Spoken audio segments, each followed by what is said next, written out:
कह रहा है कि एनसीईआरटी का एग्जांपल है ये, कह रहा है कि find the equation of the normal to the curve. Okay, ये एक कर्व है, ठीक है, तो इस कर्व को हम रफली ड्रॉ कर लेते हैं। तो कर्व का जो इक्वेशन है वो x square is equals to 4y दिया हुआ है, और find the equation of the normal to the curve. ठीक है, इस कर्व पे कोई नॉर्मल है, उसका आपको इक्वेशन बताना है। ठीक, तो हम एक पॉइंट अज्यूम करते हैं, सपोज ये वाला जो पॉइंट है, इस पॉइंट का कुछ नाम आप रख लीजिएगा। ठीक है, लेट अस से इसको मैंने P बोल दिया, जगह तो यहाँ पे है नहीं ये, क्योंकि अभी मुझे पॉइंट के कोऑर्डिनेट भी अज्यूम करने पड़ेंगे ना। तो यहाँ से एक टेंजेंट जा रहा है, ठीक, तो ये तो आ गया आपका क्या, टेंजेंट, इसको हमने T से दिखाया, और इस टेंजेंट पे पॉइंट ऑफ कॉन्टैक्ट P पे परपेंडिकुलर है आपका नॉर्मल, नॉर्मल को हमने N से डिनोट किया सपोज। ठीक है, तो इस नॉर्मल का आपको इक्वेशन बताना है। कह रहा है कि find the equation of the normal to the curve x to 4y which passes through. ये विच किसके लिए लगा हुआ है, ये विच लगा हुआ है किसके लिए, नॉर्मल के लिए। ठीक है, यानी कि normal passes through the point 1,2। अब देखिए ये जो नॉर्मल है स्टूडेंट्स, ये पास हो रही है कौन से पॉइंट से, 1,2 से। तो इसका मतलब इस नॉर्मल पे ये 1,2 आता होगा कहीं, यहाँ ना कहीं, अब कहीं भी आता होगा वो हमें नहीं पता, कोई असली हमने यहाँ पर ग्राफ नहीं बनाया हुआ है, कोई रियल ग्राफ नहीं है। विजुअलाइजेशन करने के लिए हमने एक सिंपली रफ वर्क में एक ग्राफ बना लिया। ठीक है, तो देखिए ये जो नॉर्मल है आपका 1,2 से पास हो रहा है। अब देखिए अगर आप ये नॉर्मल अगर 1,2 से पास हो रहा है, ऐसा क्वेश्चन में दिया है, तो इसका मतलब जो नॉर्मल का इक्वेशन आएगा उसको ये 1,2 सेटिस्फाई भी करेगा, इस बात को आप ध्यान रखिएगा। ठीक है, मतलब 1,2 will satisfy equation of normal. ठीक है, क्यों, क्योंकि कोई पॉइंट जिस लाइन पे बड़ा होता है उस लाइन की इक्वेशन को वो पॉइंट क्या करता है, सेटिस्फाई करता है। ठीक है, अब देखिए अब बात ये है कि इक्वेशन ऑफ नॉर्मल निकालने के लिए हमको क्या पता होना चाहिए, हमको ये पता होना चाहिए कि नॉर्मल, हमको ये वाला पॉइंट पता होना चाहिए सबसे पहले, क्योंकि देखिए नॉर्मल का इक्वेशन निकालने के लिए स्टूडेंट्स आपको ये पता होना चाहिए कि नॉर्मल का स्लोप क्या है। तो नॉर्मल का स्लोप पता करने के लिए हमें टेंजेंट का स्लोप पता करना पड़ेगा। ठीक है, तो सपोज ये जो पॉइंट P है जहां से टेंजेंट पास कर रहा है, इस पॉइंट के कोऑर्डिनेट है क्या, h, k, करेक्ट। इस पॉइंट कोऑर्डिनेट आप कुछ भी अज्यूम कर लो, h, k हमने अज्यूम किया। ठीक है, अब देखिए क्या आप स्लोप ऑफ द टेंजेंट निकाल सकते हो, बिल्कुल निकाल सकते हो। कैसे, देखिए slope of the tangent is equals to, आपको पता है कैसे निकाला जाता है, ये निकाला जाता है dy by dx at the given point, और गिवन पॉइंट क्या है, h, k। ठीक है, तो dy by dx at h, k अगर हम निकालेंगे तो हमको क्या मिल जाएगा, स्लोप ऑफ द टेंजेंट मिल जाएगा, और जब स्लोप ऑफ द टेंजेंट मिल जाएगा तो स्लोप ऑफ द नॉर्मल भी हम इजीली निकाल सकते हैं। तो mt means slope of the tangent is equals to dy by dx at h, k। अब dy बाय dx फाइंड करिए, तो यहाँ से आप dy बाय dx फाइंड कर लीजिए। देखिए 4y is equals to x square भी लिख सकता हूँ मैं इसको, x square equals to 4y, 4y is equals to x square. तो 4 से बोथ साइड डिवाइड लगा दीजिए, 4 से लेफ्ट में 4 से राइट में, तो 4 से 4 कैंसिल, और यहाँ से आगे आपके पास क्या, y is equals to x square upon 4। अब differentiating with respect to x both side, तो y का डिफरेंशिएशन x के सेट में dy by d x is equals to x square का क्या होता है, x के सेट में 2x और अपॉन में क्या है 4, 2 1 जा 2 2 जा, यानी कि हो गया आपके पास क्या, x अपॉन 2। तो dy बाई डी एक्स आया है x अपॉन 2, तो dy by d x at h, k, मतलब dy by d x x का फंक्शन है, यहाँ x आ रहा है, तो x की जगह आपको क्या पुट करना है, x की जगह आपको h पुट करना है। ठीक है, तो यहाँ पे h रख दीजिए, तो क्या आ जाएगा h अपॉन 2। तो ये आ गया आपका स्लोप किसका, टेंजेंट का। अब हमको पता है क्या कि slope of the normal into slope of the tangent is equals to -1 होता है, क्योंकि दोनों परपेंडिकुलर होता है आपस में। तो यहाँ से स्लोप ऑफ द नॉर्मल हम इजीली निकाल सकते हैं, कैसे, -1 upon slope of the tangent. तो यहाँ से हो जाएगा -1 upon slope of the tangent कितना है, h अपॉन 2। अब ये 2 ऊपर चला जाएगा, तो 2 1 जा 2 हो जाएगा, यानी कि 2 अपॉन h और आगे माइनस। तो ये आगे आपका क्या, स्लोप ऑफ द नॉर्मल हमने निकाल लिया। तो इसको हम यहाँ पे नोट कर लेते हैं कि भाई स्लोप ऑफ द नॉर्मल जो आया है हमारा कितना आ गया, -2 अपॉन h, करेक्ट, ये आ गया। ओके, अब देखिए इसको मैं हटा दे रहा हूँ। ठीक है, इतना आप कॉपी कर लीजिए, कोई बहुत बड़ी बात इसमें थी नहीं। अब देखिए स्टूडेंट्स, इस नॉर्मल की अगर हमको इक्वेशन निकालनी है, ठीक है, तो क्या होगा, इक्वेशन ऑफ नॉर्मल एक तरीके की लाइन है, और ऐसी लाइन जिसका स्लोप पता हो और एक पॉइंट पता हो जहां से वो पास कर रही हो। ध्यान दीजिएगा, ये जो नॉर्मल है 1,2 से तो पास हो ही रही है, ये h, k से भी तो पास हो रही है। ये h, k टेंजेंट पे भी लाई करता है, नॉर्मल पे भी लाई करता है, कर्व पे भी लाई करता है। ठीक है ना, तो इस बात का आप ख्याल रखिएगा। अब देखिए इक्वेशन ऑफ द नॉर्मल क्या हो जाएगा, फॉर्मूला हमने क्या पढ़ा था, हमने पढ़ा था y minus y0 is equals to, यहाँ पर हमको क्या लिखना है, यहाँ पर हमको स्लोप ऑफ टेंजेंट लिखना है, slope of tangent into x minus x naught, यही होता है लाइन का इक्वेशन, जो x naught comma y naught से पास हो रही हो जिसका स्लोप पता हो। हाँ, तो स्लोप यहाँ पर लाइन क्या है, टेंजेंट है, इसलिए हमने बोला y minus y naught is equal to slope, किसका स्लोप, टेंजेंट का slope into x minus x naught. और ये x नॉट वाई नॉट क्या है, ये रहे आपके x नॉट वाई नॉट, क्योंकि हमारी जो टेंजेंट है वो कहाँ से पास हो रही है, h कॉमा k से। अब कुछ बच्चे बोलेंगे 1,2 से पास हो रही है, हाँ हो रही है भाई, हो रही है, मना नहीं कर रहे, लेकिन देखिएगा जरा, तो x naught comma y naught हम h कॉमा के इसमें रख सकते हैं। आइए पुट करते हैं, तो y माइनस वाई नॉट की जगह आप क्या रखोगे, k is equals to slope of the tangent. अभी अभी आपने निकाला था, सॉरी देखिए यहाँ पे गलती हो गई, स्लोप ऑफ द नॉर्मल होना चाहिए था, sorry I am very sorry, slope of the normal, क्योंकि आप नॉर्मल की इक्वेशन निकाल रहे हो ना, ठीक है। तो slope of the normal, normal कितना है, नॉर्मल का स्लोप कितना है, -2/h, अभी अभी हमने निकाला था। और x माइनस एक्स नॉट की जगह आप क्या रखोगे, h, करेक्ट, तो ये आ गया। अब देखिए स्टूडेंट्स, ये अगर हम आपसे पूछें क्या है, इसको अगर हमने इक्वेशन 1 नाम दिया, तो this is the equation of the normal, correct, okay, चलो बहुत बढ़िया। अब अगर आप थोड़ा सा ध्यान दें तो यहाँ ध्यान देने वाली बात ये होगी क्या कि देखिए ये h कॉमा k नॉर्मल पे तो लाई कर रहा था भाई, नॉर्मल पे भी तो लाई कर रहा है, टेंजेंट पे और कर्व पे भी तो कर रहा है, तो h comma k will satisfy the equation of the curve, ठीक है, फोकस करिएगा इस बात को।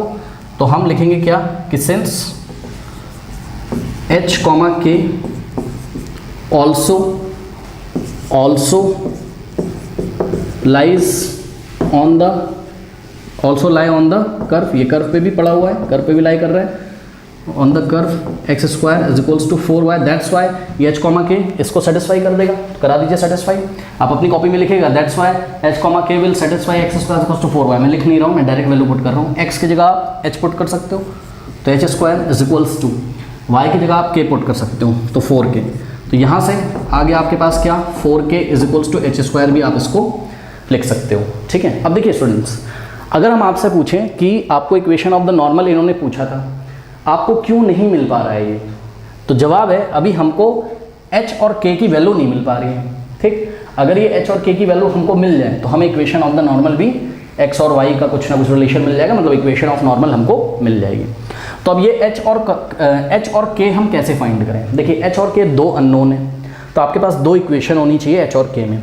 तो एक इक्वेशन तो यहाँ से h और k में, सपोज हमने इसको इक्वेशन नंबर 2 बोला, एक और इक्वेशन बन सकती है कहीं से क्या, हाँ बन सकती है, कैसे, और ध्यान से चेक करिए students, equation of the normal ये आई है। अब ये नॉर्मल की अगर इक्वेशन है, ये लाइन की इक्वेशन है, और लाइन जिन जिन पॉइंट से होके गुजरती वो पॉइंट लाइन की इक्वेशन को सेटिस्फाई करते हैं। और ध्यान से चेक करिए, आपको क्वेश्चन में हिंट दे रखा है क्या कि ये जो नॉर्मल है ये 1,2 से पास करती कि नहीं करती, है ना। इसका मतलब अगर हम इस लाइन की इक्वेशन में, मतलब इस नॉर्मल जो कि एक लाइन है, इसकी इक्वेशन में अगर हम x की जगह कितना पुट कर दें 1, और y की जगह अगर हम 2 पुट कर दें, ठीक है, तो इसको सेटिस्फाई कर देगा, ठीक है। तो since 1,2 lie, since 1,2 lie on equation on normal, ठीक है, तो ये 1,2 इस इक्वेशन नंबर 1 को सेटिस्फाई करेगा, कराइए सेटिस्फाई। y की जगह कितना पुट करोगे 2, देखिए ये x कोऑर्डिनेट है, ये y, x, y की जगह 2, x की जगह 1, तो y की जगह 2 रखिए, तो 2 minus k is equals to -2/h in the bracket, x की जगह कितना पुट करोगे, x की जगह आप पुट करोगे कितना 1, ओके, तो x की जगह हमने 1 रखा, 1 माइनस h, लेट अस से ये इक्वेशन नंबर 3 बन गई। अब आप ध्यान से चेक करिए, आपको h और k नहीं पता था, अब इक्वेशन 2 और इक्वेशन 3 को आप आराम से सॉल्व कर सकते हो कि नहीं कर सकते हो, बताओ। सॉल्विंग इक्वेशन 2 और 3 आपको h और k मिल जाएगा, और जैसे ही आपको h और k मिल जाएगा आप 1 में ले आके पुट कर देगा, तो आपको किसकी इक्वेशन मिल जाएगी, नॉर्मल की, ठीक है। तो नाउ सॉल्विंग इक्वेशन 2 और 3, 2 और 3 दोनों ही h और k में है, ठीक है, ये भी h और k में इक्वेशन है और ये भी h और k में है, तो दो अननोन है, दो इक्वेशन है, आराम से सॉल्व हो जाएगा, ठीक है। तो अब मैं ये फिगर स्टूडेंट्स यहाँ से हटा दे रहा हूँ, इसका कोई काम तो अब है नहीं, है ना, सब कुछ विजुलाइज हमने आपको करा दिया। तो देखिए क्या करेंगे, हमने यहाँ लिखा क्या कि सॉल्विंग कौन कौन सी इक्वेशन 2 और 3, तो सॉल्विंग इक्वेशन 2 और 3, करेक्ट। चलिए सॉल्व करते हैं, कैसे सॉल्व करें, मैं तो क्या सोच रहा हूँ यहाँ से k की वैल्यू निकाल लेते हैं, है ना, तो इक्वेशन 2 से k की वैल्यू कितनी आ जाएगी, यहीं पे कर दूँ, समझ जाओगे आप। यहाँ 4 मल्टीप्लाई में यहाँ जाएगा डिवाइड, यानी कि k इज इक्वल्स टू क्या हो जाएगा, h²/4। अरे बोथ साइड 4 से डिवाइड लगा दो, 4 से 4 इधर कैंसिल होगा, h²/4। तो ये जो k की वैल्यू आई है इसको हम पुट कर देंगे थर्ड में, करते हैं 2 माइनस k की जगह कितना रखना है, h²/4। तो k की जगह आप कितना पुट करोगे, h²/4, correct, is equals to minus 2/h in the bracket 1 minus h। अब देखिए ये h में दिख रही है बस सिंपली आपको, तो इसको हम लोग सॉल्व कर लेते हैं, ठीक है।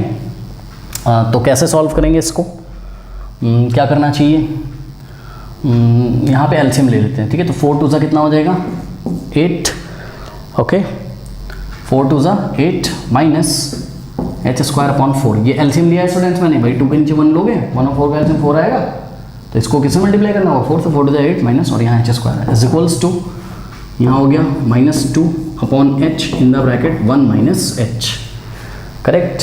अब देखिए इसको हम सॉल्व करेंगे, कैसे सॉल्व करेंगे, यहाँ हमने ब्रैकेट लगाया और ध्यान से चेक करिए क्या कर रहा हूँ मैं एक बार तो 4 से मल्टीप्लाई कर रहा हूँ, 4h से बोथ साइड मल्टीप्लाई कर देते हैं, किससे, 4h से, ठीक है।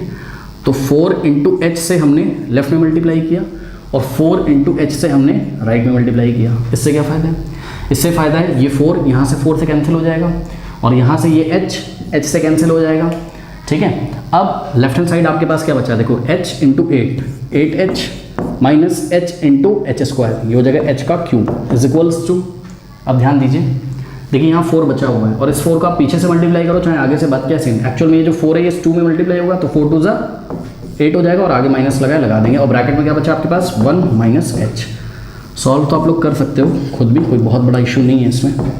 8h minus h³ is equals to -1, sorry -8 into -1 -8 minus minus plus, correct, इधर आ जाएगा 8h, ठीक है। अब देखिए इधर भी 8h पॉजिटिव है और इधर भी 8h पॉजिटिव है, करेक्ट। और अगर दो क्वांटिटीज पॉजिटिव होती हैं तो इसको उधर लेकर नेगेटिव हो जाए तो कैंसिल हो जाएगा, तो 8h को 8h से हमने कैंसिल कर दिया। आगे आपके पास -h³ is equals to -8, correct. अब ध्यान दीजिए ये माइनस आप माइनस हटा सकते हो, अरे बोथ साइड -1 से मल्टीप्लाई कर दो यार, तो ये नेगेटिव क्या हो जाएगा, पॉजिटिव, यानी कि h³ और ये भी नेगेटिव क्या हो जाएगा, पॉजिटिव, ठीक, ये हो गया। अब h³ इज इक्वल्स टू 8 है, तो h कितना हो जाएगा, 2 हो जाएगा। कैसे, आप 8 को क्या लिख सकते हो, 2 का क्यूब 8 होता है ना, और यहाँ से अगर आप क्यूब हटाओगे तो क्यूब रूट का मतलब इसकी होल पावर 1/3, दोनों पावर्स मल्टीप्लाई होंगी तो 3/3 कट जाएगा, 1 आएगा, 2p/1, यानी कि h is equals to what, 2। तो h की वैल्यू आपकी कितनी आ गई, 2 आ गई, ओके। अब h जब 2 आ गया तो इसको हम ले जाके यहाँ पर अगर पुट कर दें, ये जो हमने k की वैल्यू निकाली थी, तो k is equals to, h की वैल्यू कितनी है, 2, तो 2 का स्क्वायर क्या हो जाएगा, 4/4, 4 से 4 कैंसिल, 4 1 जा 4, 4 1 जा 4, 1/1 1, यानी कि k की वैल्यू कितनी आ गई, 1 आ गई, ठीक है स्टूडेंट्स। तो ये आ गया आपका, चलो बहुत बढ़िया, इतना आप कॉपी कर लीजिए, ठीक है, इतना कॉपी करिए, कर लिया तो यहाँ कहीं मैं नोट कर लेता हूँ, मेरा h आया है 2 और k आया है मेरा 1, करेक्ट। अब आपको इक्वेशन ऑफ द नॉर्मल निकालनी थी, यही है आपकी इक्वेशन ऑफ द नॉर्मल, निकाल लीजिए यहाँ से। देखिए कैसे, h और k की वैल्यू आ चुकी है और अब हम easily equation of the normal को फाइंड कर सकते हैं, ठीक है, करते हैं फाइंड। देखिए putting the value of h and k in equation number 1 we get y minus k का वैल्यू कितना पुट करोगे, 1 इज इक्वल्स टू -2/h कितना आया है, 2 आया है, इन the bracket x minus h कितना आया है, 2 आया है, ठीक है। कुछ बच्चे ऐसा तो नहीं सोच रहे हैं x और y की वैल्यू क्यों निकाली, अरे यार x और y की क्यों निकालोगे, x और y में जो रिलेशन होता है वही तो इक्वेशन को डिफाइन करता है ना। जब x और y नहीं होंगे तो कैसे इक्वेशन मिलेगी, बिकॉज इक्वेशन मिलने का समझ रहे हो ना आपकी, भाई उसका ग्राफ प्लॉट करोगे, x की वैल्यू डालते जाओ y आता जाएगा, तो एक सीधी लाइन मिलेगी, वही नॉर्मल होगी, तो x और y तो रहेगा यार यहाँ पर, ठीक है। अब देखो 2 से 2 कैंसिल हो गया तो यहाँ 1 आ जाएगा, यानी कि -1 हो गया आगे, तो y -1 इज इक्वल्स टू यहाँ -1 और ब्रैकेट में x -2। सॉल्व करते हैं, y -1 is equals to -1 into x minus x और माइनस माइनस प्लस 1 इंटू 2, ठीक है। इस x को इधर भेज दो तो हो जाएगा y plus x is equals to -1 को राइट में भेजोगे, 2 + 1 3, तो आ गया हमारा क्या, x plus y is equals to 3, या जो भी आपकी बुक में आ रहा हो, आप आंसर मैच कराने वाली बात होती है, ठीक है। तो आप देख लीजिएगा स्टूडेंट्स क्या आ रहा है, ठीक है। Yes obviously x plus y is equals to 3. This is the equation of the normal to the curve x square is equals to 4y which passes through the point 1, 2.